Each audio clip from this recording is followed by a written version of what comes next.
game keeps flagging the X-Audio 2.8 DLL is missing. I'm Sophie Chen, a senior Windows support engineer. Follow me for the safest way to restore your gaming library.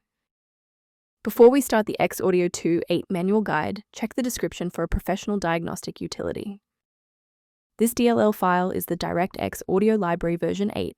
It manages real-time audio processing and digital signal processing for Windows applications and games, ensuring high-quality sound output on modern systems. Now that we've covered what the file does, let's jump into our first fix.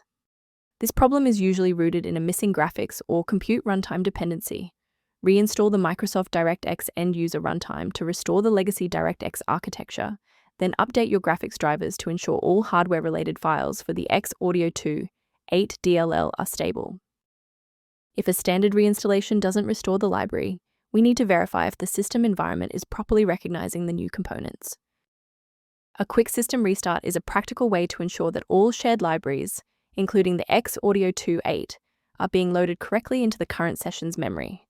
To keep this tutorial handy, make sure to bookmark it or hit like button before you reboot. It saves you from having to look for the video again once you're back online. Before we finish, let's go over the professional protocol for sourcing essential system libraries. Installing an unverified version of the X-Audio 2.8 DLL is a common security pitfall that can inadvertently bypass your system's built-in execution safeguards and firewall. Using a professional maintenance utility is a proactive step toward keeping your system state healthy and your software synchronized. If you're addressing the X-Audio 2.8 inconsistencies, the official utility below provides maintenance-related documentation. I hope this walkthrough provided the clarity you needed to fix the X-Audio 2.8. Please like the video to support the channel and subscribe for more system-level tutorials.